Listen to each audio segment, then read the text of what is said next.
निंदा करीत नाही आणि अशा नावाचा दुर्गुण त्यांच्याकडे कसलाच नाही म्हणून खऱ्या वीराला दुष्ट लोकांचे भीती कधी वाटत नाही. नामस्मरण अंतःकरणाच्या ठिकाणी भगवंताच्या रूपाचं ध्यान असल्यामुळं अनेक वीर या बाहूशी झगडलेले आहेत, मारा करण्याचा प्रयत्न करू लागले आहेत. पण नामाच्या चिंतने 12 वाटा पळतील रे. ज्याच्या अंतःकरणात नामाचं चिंतन आहे त्याच्यावर आलेले विघ्न किती वाटाने पळून जातात? 10 दिशा आहे, 10 वाटा करायचे.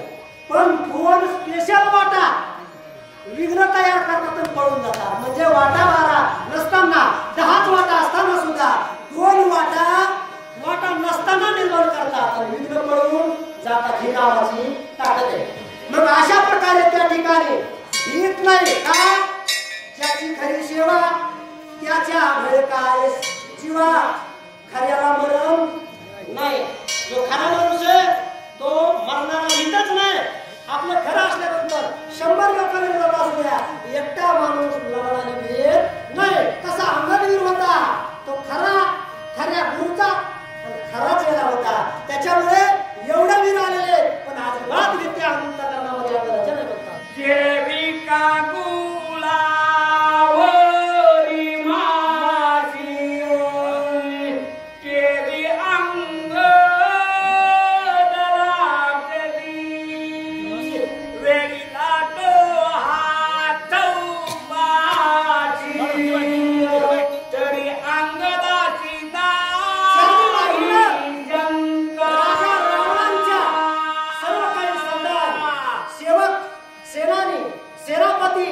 जेवढ्यांना पाठविलं होतं तेवढे अंगावर येऊन एकट्याच्या अंगदाच्या आढळलेले आहेत.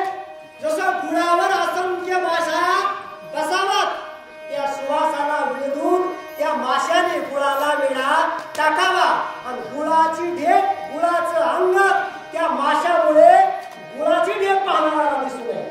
आणि त्याप्रमाणे अंगदाच्या सर्व अंगावर सर्व राक्षस वीर येऊन आढळलेले पण अंगद अजिबात भीत नाही. ज्याचा अंतःकरण जैसी अंगाव आहे तैसे ज्याची मन भगवंत जाण तया जवळी. अंगदाचे निज उद्यान सवेचा नटे त्याले. उपस्थित सर्व भक्तांच्या चरणारविंदी साष्टांग प्रणिपात. कथेचा प्रतिपाद्य विषय असा आहे, राजा रावणाला सुंदर अशा प्रकारचं मार्गदर्शन करण्याचा प्रयास अंगदाच्या द्वारा घेतला गेला. परंतु महाराजांनी सांगितलं की क्रोधी अविश्वासी त्याचे बोध कैसा, आणि मूर्ख माणसाला ज्ञान देऊ सुद्धा नाही, कारण त्याचा काय उपयोगही होत नाही, अर्थही लागत नाही. आणि तशा पद्धतीचं काम झालेलं आहे. राजा रावणाला त्याचा काही उपयोग झाला नाही. राजा रावणाला उलट मार्गदर्शन चांगलं मिळालंय. त्यांच्यावर हल्ला करायचा सांगितला आणि सगळे ते राक्षस लोक वगैरे त्यांच्यावरती धावले गेले. कशा पद्धतीने त्यांच्यावरती हल्ला केला, परंतु त्यांना काही होत नाही. का होत नाही? निसंदेह आहे, कुठल्याही प्रकारची भीती नाही. ज्या लोकांनी देवता लोकांना बलहत केलं एवढे बलवान असलेले राजा रावणाचे ते वीर आहेत, पण राजा युवराजा अंगदाला त्यांची का भीती वाटत नाही? निसंदेह का आहे तर सदैव भगवंताचं काय करतात? नामस्मरण करतात. आणि ज्याच्या मुखामध्ये भगवंताचं नाम आहे ना, तर काय म्हणतात? हरे मुख काय हरे म्हणजे भगवंताचं नामस्मरण केल्यामुळे काळ देखील चळचळा कापतो असा त्याचा अर्थ होतो. त्याच्यामुळे त्यांना भ्यायची गरज नाही. आणि अशा अवस्थेमध्ये हनुमानजीने त्या ठिकाणी उद्यान मानलेलं आहे. महाराज बोलतात, भूमिका दिसत आहे जवळी मनोनी अंगद बळीया बळी वेग निराळी उडाला. महाराज म्हणतात अंगद राजा बलवान आहे, नुसता बुद्धिवान नाही. राजा रावणासारख्या दशग्रंथी पंडिताला, पंडितच होता राजा रावण, म्हणजे काही सामान्य नाही. वेदाचे ज्यानं असणारे विभाग केले असं असणारा राजा रावण, आणि त्याला उपदेश करायला ज्याला पाठवलं तो काही सामान्य आहे का? राजा रावणापेक्षाही तो बुद्धिवान आहे. आणि नुसता बुद्धिवान नाही ना, हनुमानजीचा तो शिष्य अतुलित बलधामम, बलवान देखील आहे आणि बुद्धिवान देखील आहे. आपल्या बुद्धीचं अगोदर बुद्धीचं प्रयोजन केलं, बुद्धीनं काम जमलं नाही, पुन्हा शक्तीचं प्रयोजन केलं आणि त्या ठिकाणी त्यांनी उड्डाण केलं.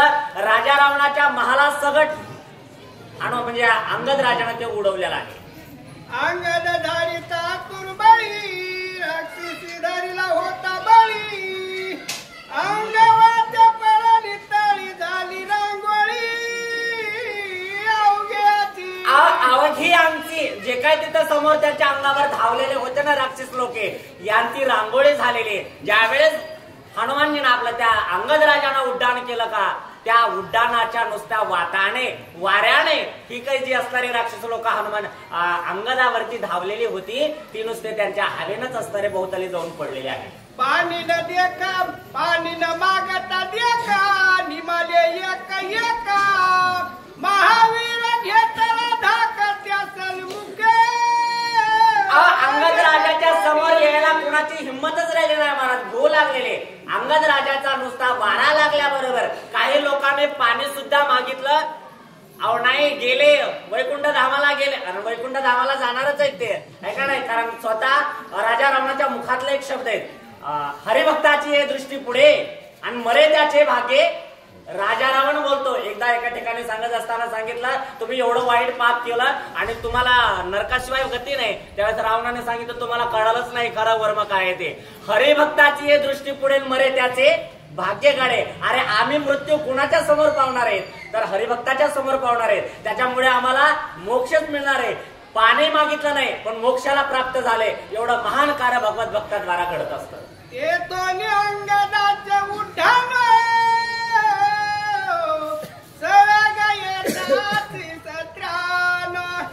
डोळी पाडोनी रावण मस्तकी चरण दिसला.